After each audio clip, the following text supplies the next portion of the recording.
At a high-profile gala, a respected black executive publicly scolds a young staffer for kneeling beside her autistic son, only to discover he may be the only person who truly understands the boy. What begins as a moment of humiliation unravels into a revelation that exposes a hidden medical scandal, a buried tragedy, and a path to redemption no one saw coming. This isn't just a story about healing, it's a reckoning with power, silence, and what it really means to listen. It happened during a silent auction at the Alderfield Conservatory, a high society gala wrapped in linen, wine, and the polished smiles of America's elite.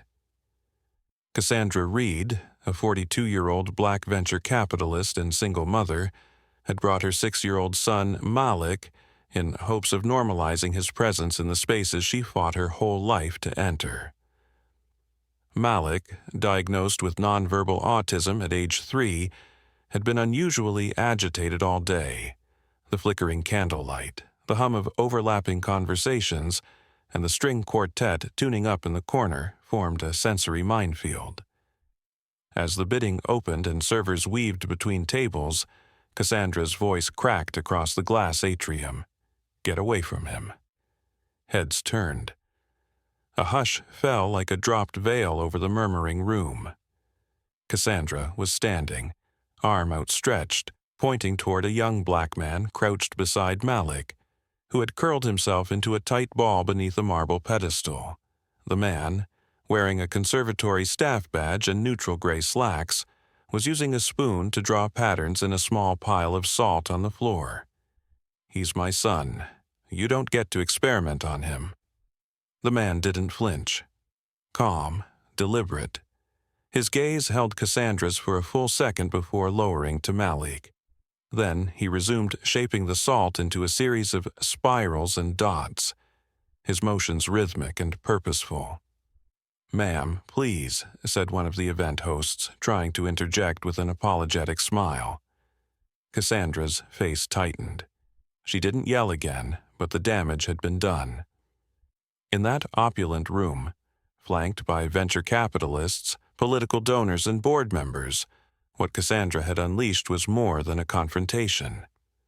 It was a social rupture, one black person publicly disciplining another in front of a largely white elite audience. The host guided her gently to her seat, but she couldn't stop glancing at her son, because something was happening. Malik had stopped rocking. The boy was watching the salt symbols.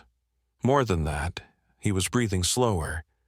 His hands, usually in constant motion, were resting on the floor. Then, in a voice that scraped like a whisper through Cassandra's ribcage, he spoke. "It's a wheel." Cassandra froze. Malik hadn't said anything intelligible in almost 18 months, but there he was, pointing a small finger at the salt spiral. He said it again. "Wheel. It spins when my brain spins." The man beside him smiled softly and added another ring to the spiral. Cassandra's chair felt 100 pounds heavier, every therapy session, every overpriced specialist. And now this, whatever this was, had unlocked something in Malik that no one else had managed to reach. The moment fractured when a woman in a green dress approached the man from the conservatory's operations team. Isaiah. Upstairs. Now, the authority in her voice made clear that Isaiah was in trouble. But even as he rose to follow, he turned to Malik. "You're brilliant, kid. That's not just a wheel. That's a gear system. Smart minds need strong rhythms." Malik giggled, a clear, high sound, and reached out. Isaiah tapped his knuckles gently against the boy's palm before walking away. Cassandra, still stunned, lowered herself slowly to the floor beside her son. She picked up the napkin Isaiah had tucked under the salt pile. It had a diagram of symbols, numbers, and color codes. She turned it over. Dr. Isaiah Brooks. Cognitive Science. Sensory Communication. Former research fellow at the National Institute of Mental Health. She looked toward the staircase where he had disappeared. Around her, the gala continued, but none of it felt real. The lights too soft, the music too rehearsed, the faces too rehearsed. And beneath it all, Cassandra felt something harder to name than guilt. Shame. Not just for what she'd said, but for what she'd assumed. She'd looked at a young black man on the floor beside her child, and thought threat. For 2 days, the napkin sat untouched on Cassandra's nightstand, folded neatly, a quiet reminder of everything she didn't understand. She stared at it each morning, but couldn't bring herself to unfold it again. She had spent the past 6 years shielding Malik from harm, paying top dollar for specialists who made promises but delivered reports. Words like sensory profile, developmental delay, and atypical response had dominated her life. But never had a report made her son giggle. Never had a doctor knelt beside him with salt. And yet, she couldn't make the call. Cassandra Reed, the woman who once negotiated a hostile merger at midnight while in labor, now found herself paralyzed by something much harder to name. Not fear of the unknown, fear of what the napkin represented, that she might have been wrong, that the entire system she built around her son was not helping him but harming him in silence. At breakfast, Malik sat at the kitchen counter drawing circles. Over and over, some intersected, others nested, always clockwise. Cassandra leaned in gently. "What's this?" Malik didn't look up, just whispered, "Fast brain, wheels go fast." She swallowed. A child psychiatrist from London had once suggested he was incapable of abstract thought, that he might never connect visual patterns with internal emotion. But what if the problem wasn't Malik's wiring, but their lens?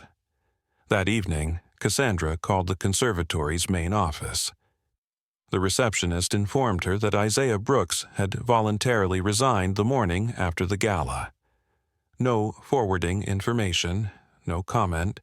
She hung up and opened her laptop. What she found stopped her cold. Isaiah D. Brooks, former research fellow, National Institute of Mental Health. Published work in the Journal of Augmentative and Alternative Communication. Keynote speaker at the Neurodivergent Youth Empowerment Summit 2 years ago. Then, silence. No academic affiliation since. No new papers. A blank spot on an otherwise stellar timeline. Until last month, facility staff at the Alderfield Conservatory. What the hell was he doing there? Cassandra dug deeper. A few private forums, obscure conference blogs. Bits of rumors emerged, whispers about whistleblowing. Something about a cognitive tech pilot called the Meridian trial. Clinical results hidden.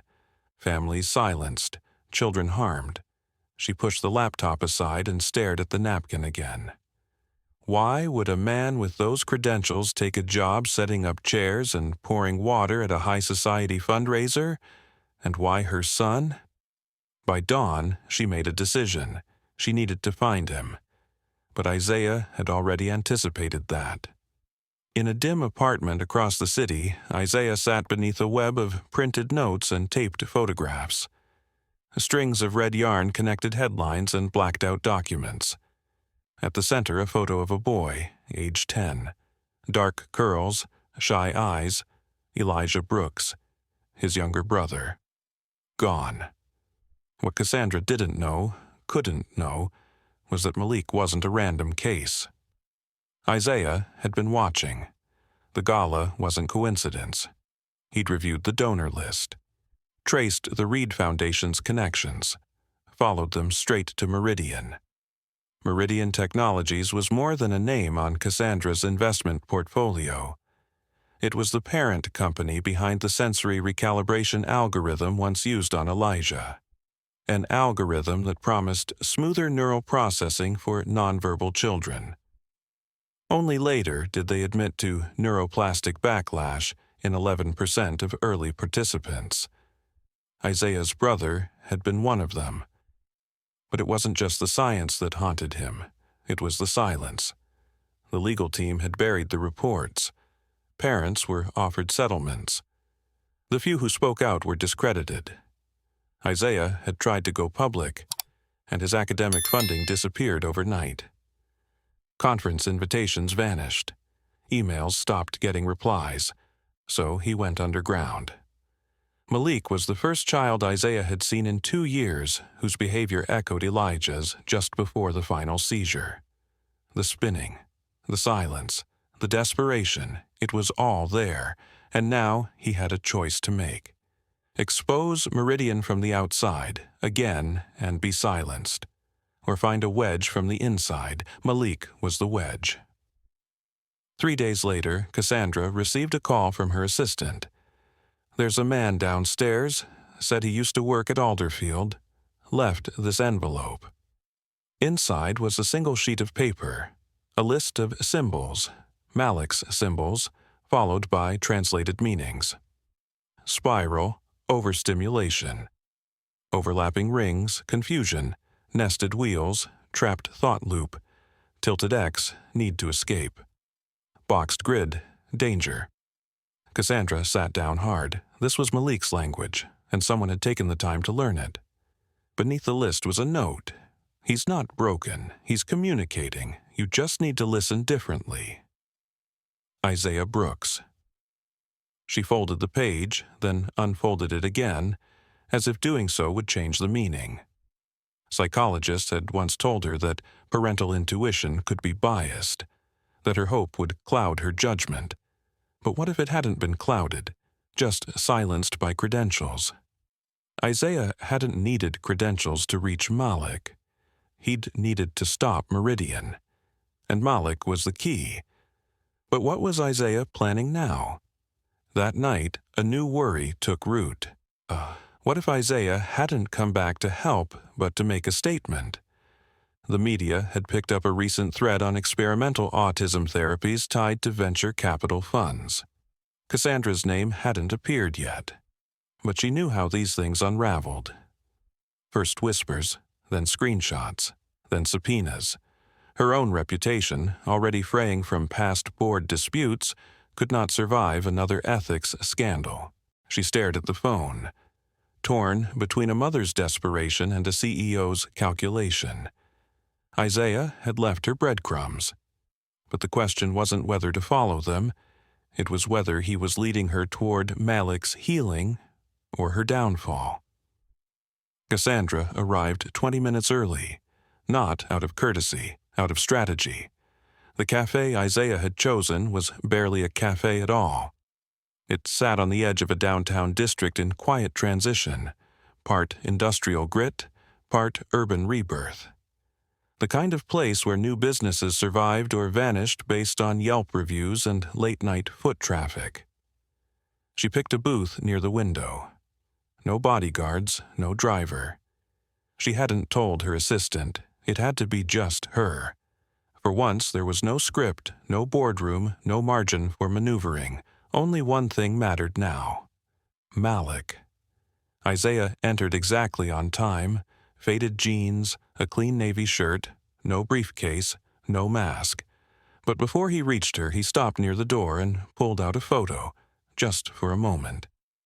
He looked at it quietly, the way some people touch a cross or whisper a prayer. Then he walked over and sat down across from her.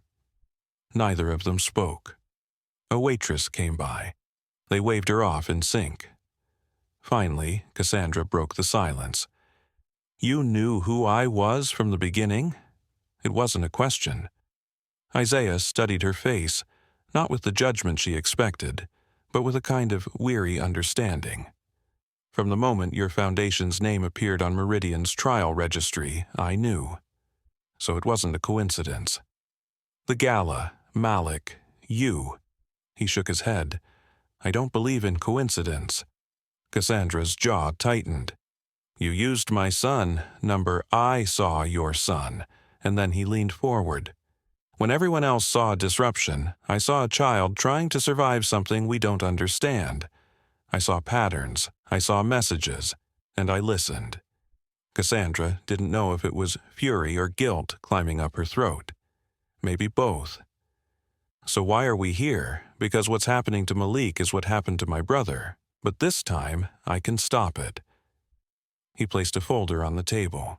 Inside, a printed record of Malik's recent biometric data, therapy logs, and behavioral patterns, none of which Cassandra had shared publicly. How did you get these? He didn't answer directly. Your son is signaling distress, Cassandra. The symbols he draws, the physical cues, he's processing damage, not growth. That's not true. His therapist said, the protocol he's on, the one approved last quarter through Meridian's private trial expansion, uses adaptive neural suppression. It's suppressing, temporarily, the behaviors you fear, but it's also constraining essential pathways. The long-term risk? Regression, cognitive shutdown, seizure potential. Cassandra paled. She had signed the consent forms herself. I had no idea. Isaiah nodded. I believe that. And yet, you're here, and you knew I'd come. I didn't come for you, Cassandra. I came for Malik. He reached into his coat and pulled out a simple contract. Hire me. Her eyes narrowed. As what? Malik's therapeutic lead. I want unrestricted access to his health records, to oversee and redesign his treatment plan. Total authority, full transparency, starting now. That's absurd. You want me to entrust my son to someone who staged a gala ambush? Number, I want you to entrust him to someone who doesn't see him as a statistic or a PR risk. And why would I give you that power? Because I'm the only one telling you the truth. The last line landed like a stone between them.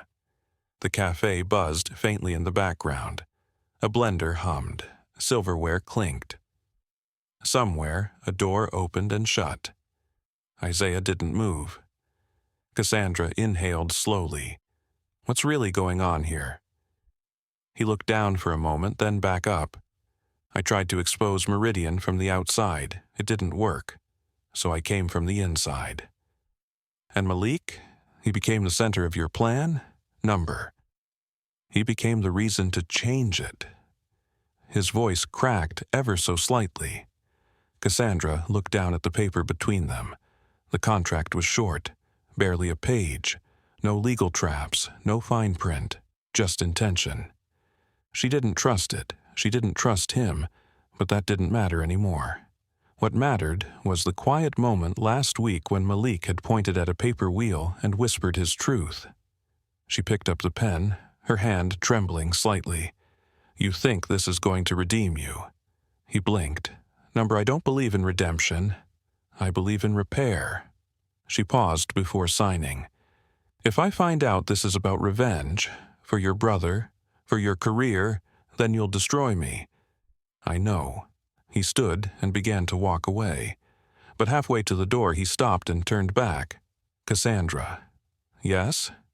You were never the enemy. Then who is? Silence. The system that teaches us to silence the ones we claim to protect. He left. And for the first time in her career, Cassandra Reed had no idea what came next. 3 months later, the mansion felt quieter than usual. Cassandra stood alone in her sunlit study on the 3rd floor, eyes fixed on the monitor in front of her. The footage on the screen was from just 2 days ago. Malik sat cross-legged on the floor beside a therapy table, his fingers tapping out a coded rhythm on a touchpad Isaiah had custom designed. The code translated into colors, then into shapes, then finally into a single word. Safe. Cassandra pressed pause. The still image of Malik's slight smile flickered across the screen.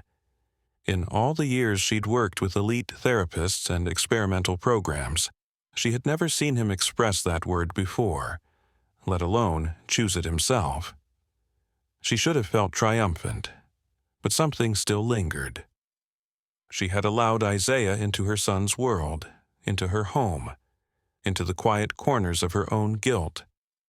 And while Malik was thriving under his care, more verbal, more focused, more confident, Cassandra still couldn't shake the feeling that something was coming, like the pause before a verdict. Dr. Montgomery's call confirmed it. "Cassandra, we need to talk." Not over the phone. Cassandra's fingers tightened around her phone. "Liz, if this is about Isaiah again, I have documents, and I think you're going to want to see them." Montgomery's voice cracked slightly. "My office? 1 hour." Elizabeth Montgomery hadn't aged in a decade, or so it seemed, her pressed blazer, her quiet eyes. But today, when she stepped into Cassandra's private office, she looked like someone who hadn't slept in days. She placed a flash drive on the table without a word. "What is this?" "A copy of the original Meridian Trials Phase 1 documents. That's locked behind legal. I'm still on the Institutional Review Board. And I should have looked closer, Cassandra. I'm sorry." Cassandra inserted the drive and clicked open the folder. The screen filled with PDFs, transcripts, redacted signatures. One video clip autoplayed. A young boy, hooked up to sensors, crying as he struggled to complete a sensory maze. The clinician's voice in the background was clinical, emotionless. Subject to 24. Elevated distress, increased modulation. The child's face convulsed in confusion. Cassandra's throat went dry. She opened another file. Subject 25, Elijah Brooks. She froze. "That's Isaiah's brother." Elizabeth nodded.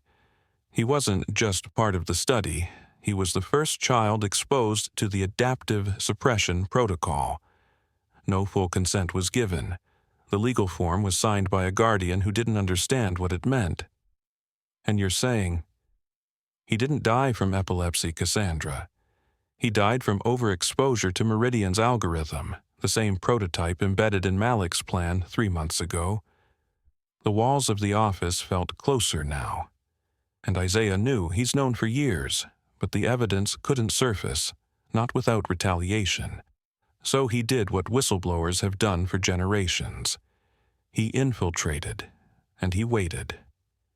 Cassandra stared at the screen, at Elijah's profile. "I gave that algorithm approval last spring. I greenlit that version. You didn't know." That didn't matter now. Outside the office, she heard hurried footsteps. It was Janine, the housekeeper. "Ma'am, Isaiah's in the media room with Malik. He's locked the door. Every screen is playing something. He said it was a presentation." "Call security," Cassandra snapped, already heading toward the stairs. By the time she reached the hallway, the entire house had dimmed. Lights auto-adjusted to theater mode. The TV in the foyer buzzed to life. So did the control panel in the elevator, the kitchen tablet, the mirrored hallway display. Every screen showed Isaiah and Malik sitting side by side. "Good afternoon, Cassandra," Isaiah's voice rang out. "I imagine you're watching this. Don't worry, Malik is safe. In fact, for the first time since he began treatment at Meridian, he's finally free from it." Cassandra pressed a panel near the door, locked. Behind her, security arrived, but Isaiah had overridden the internal system. The boy beside Isaiah waved. "Hi, Mom. I'm helping now. I'm helping Doctor. Isaiah saved kids." The next 10 minutes unfolded like a trial. Isaiah narrated as images flashed. Data reports, internal memos, security footage from past Meridian sessions, children convulsing, nurses panicking, boardroom transcripts revealing the calculated risk levels for nonverbal pediatric units. And then came the reversal. "You believed Malik was improving due to their algorithm. He was improving because I stopped it." Cassandra gasped.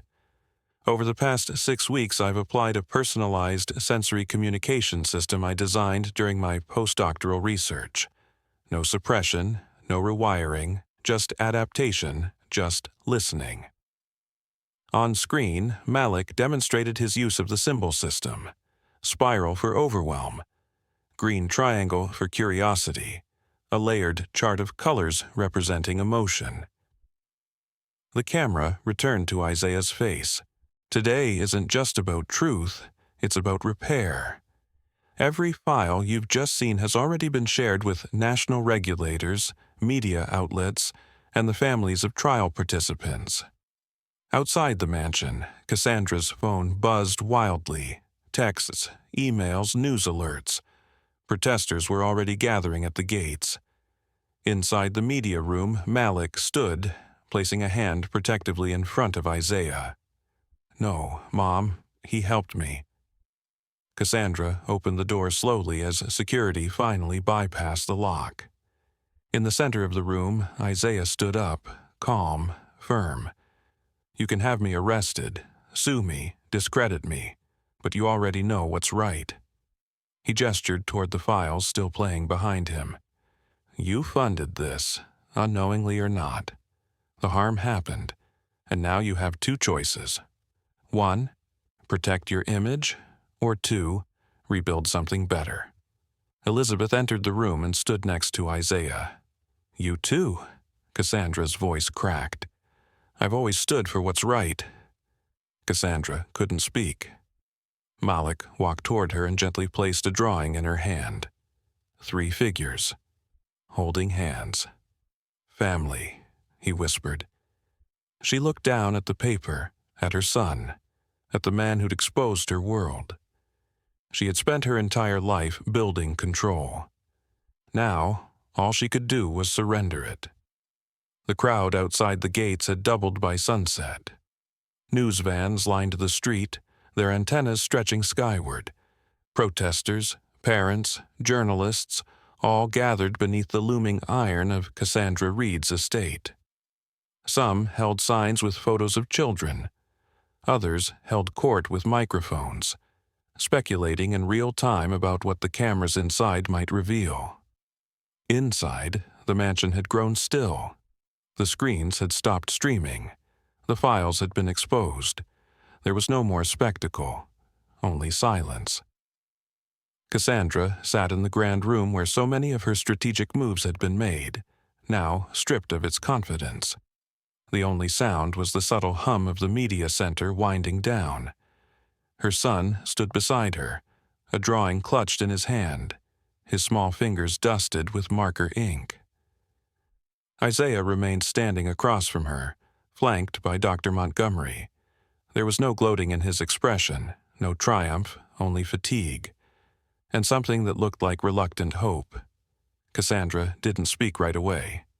Instead, she looked at Malik. His eyes were steady, calm, present. She hadn't seen him like this since he was a toddler, before the therapies, the consultations, the endless experimentation. The silence between them was heavier than anything she had ever negotiated. Finally, Isaiah spoke. "You have 2 paths, Cassandra." His voice was clear, unwavering. "First, deny, discredit me, sue, blame a rogue therapist. You'll survive the scandal. Your PR team is seasoned. But the damage? That's done.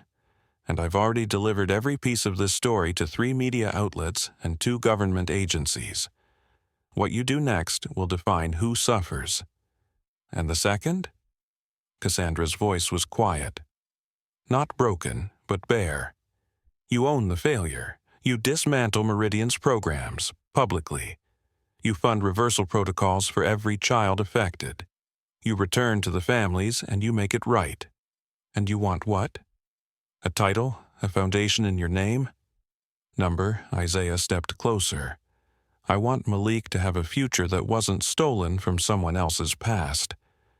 Cassandra's eyes flicked to Elizabeth. "You knew this was happening?" "I knew Meridian was reckless. I didn't know how far they went, but I knew enough to stand here now. And you never said anything? Would you have listened?" Silence again.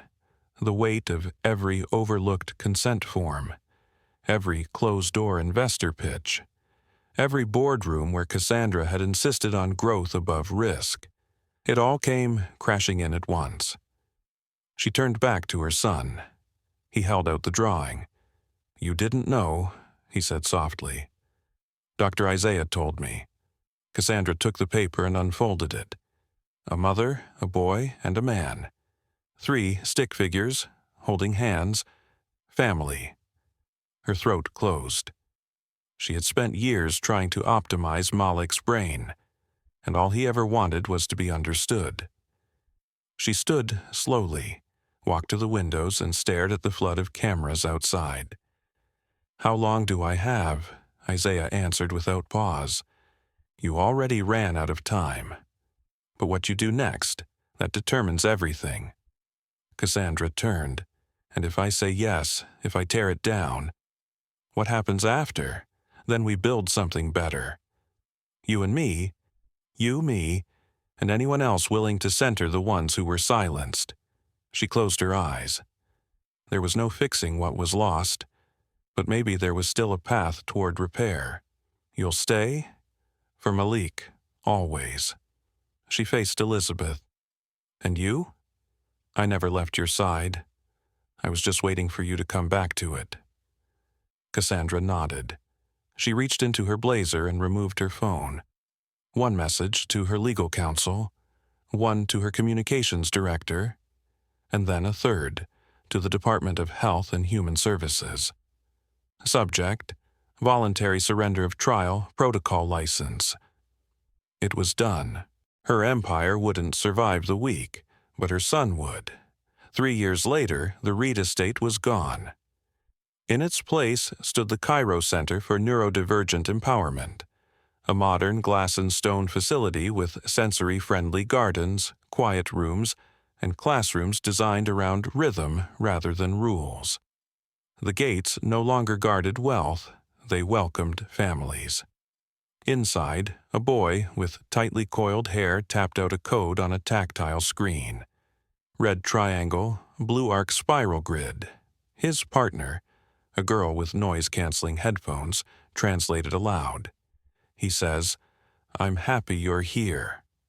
Across the courtyard, Malik Reed, now 9 years old, walked them through the codebook he'd helped co-create. Once silent and withdrawn, Malik now spoke with clarity.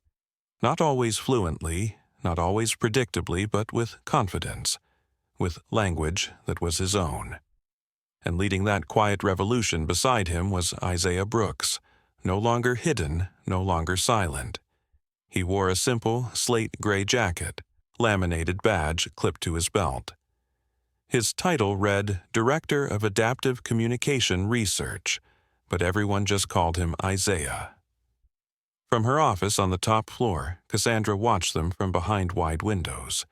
The view didn't hold power the way her old skyline once had, but it held something deeper, something slower, more permanent. She turned from the glass as her assistant entered. "Senator Blakely's here. He said you're expecting him.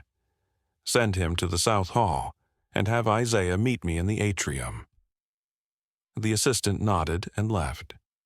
Cassandra stepped into the hallway, once a marble corridor of portraits and legacy, now lined with hand-drawn prints by neurodivergent students, framed with their own handwriting. Each one a declaration. "I am not broken. I think in music. My mind makes maps." She passed Malik's own submission from last year. It read simply, "I wasn't hiding. You were looking in the wrong direction." When Isaiah joined her near the stone fountain, he carried a tablet loaded with metrics and progress graphs. Cassandra didn't ask for numbers. She never did anymore. He caught her gaze. "You're thinking about the hearing. How could you tell?" "Because you always exhale longer before testifying."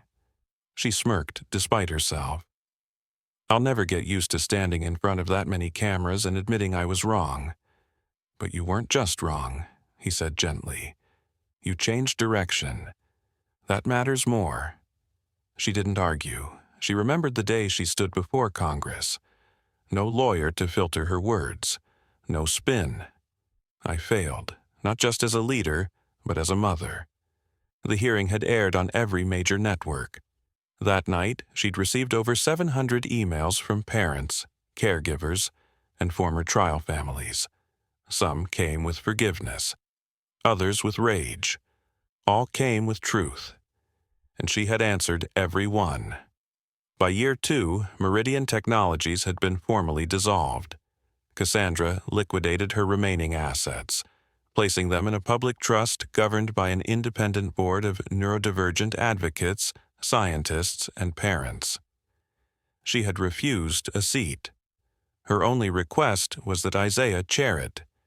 He'd said yes, on one condition, that Malik co-design the curriculum for the communication track. "He doesn't need to be your legacy," Isaiah had said. "He deserves to build his own." Now, hundreds of children who once faced silence sat in classrooms equipped with touch-based interfaces, sensory algorithms, and individualized language maps, tools inspired by the very codes Malik had once drawn on napkins. Public schools were beginning to adopt the Cairo model. Not everywhere, not yet, but somewhere, and that was enough. Senator Blakely arrived with a small entourage. The man was polished, persuasive, the kind who always found a camera. But today, he left his jacket at the door and shook hands with every staff member. He turned to Cassandra. "The reversal protocol your team helped develop. It's being fast-tracked for federal integration. The committee wants your input." Cassandra nodded. "I'll attend." "And the conference in Geneva?" Isaiah answered this time. "We're sending a team. But this time we're sending our students to speak." The senator paused, clearly surprised. "Children? Young people, who've lived what we're trying to fix." Blakely smiled, bold. "I like it." As they walked away, Cassandra touched Isaiah's arm lightly. "Was I bold?" He shook his head. "Number. You were brave." She nodded slowly. "There's a difference." That evening, as twilight softened the sky, Cassandra sat with Malik beneath the arbor where he used to rock alone. He now pressed symbols into a tablet, pausing between taps. She watched his fingers move. Need, question, software memory. Then he turned the screen toward her. "Do you remember the cafe?" She smiled. "I remember everything." "You were scared," he typed. "Yes, I was." "Were you scared of me?" She paused, then spoke slowly. "No, Malik. I was scared of losing you, of not being enough." "You were?" She looked up, startled. "You were enough." "Just in the wrong direction." He reached for her hand. "Now you're here." The photograph now hangs at the entrance of the Cairo Center's West Wing. 3 figures, a woman, a man, and a boy, standing hand in hand beneath a canopy of rust-colored leaves. No titles, no logos, just the word belonging etched beneath the frame. Visitors often pause there, unsure of what the image means. But those who know the story, who have walked the halls, read the files, and heard the children speak, understand it without explanation. This was never about punishment. It was about possibility. Cassandra Reed once stood atop an empire built on precision, on dominance, on the illusion of certainty. She'd mastered risk, leveraged fear, outmaneuvered competitors. And yet, it was her son's silence, not her rivals, that undid her. Malik didn't need her to lead. He needed her to listen. Isaiah Brooks never asked for glory. His fight was born from grief, but matured into purpose. He had every reason to burn the system down. Instead, he chose to rebuild it with the very people it had tried to erase.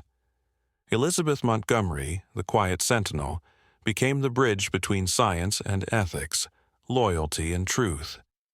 Her quiet defiance carried no slogan, but her presence made room for something rare: accountability with compassion.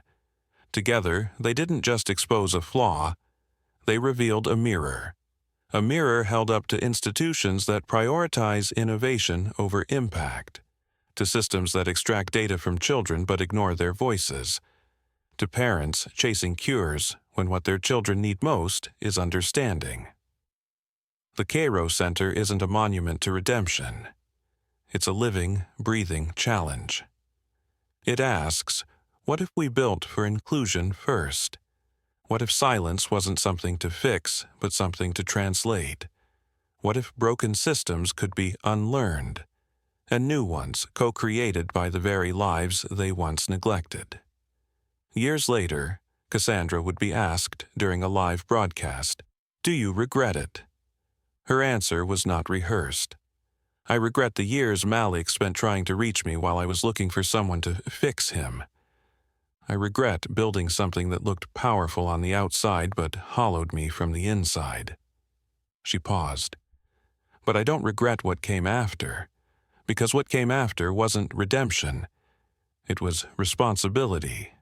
That clip still circulates online. It has over 9 million views. But what matters more than the views are the programs it funded, the conversations it sparked, the trust it began to repair. Because the truth is, healing doesn't erase harm, but it can plant something stronger in its place. And sometimes the people we tried hardest to save are the ones who end up saving us.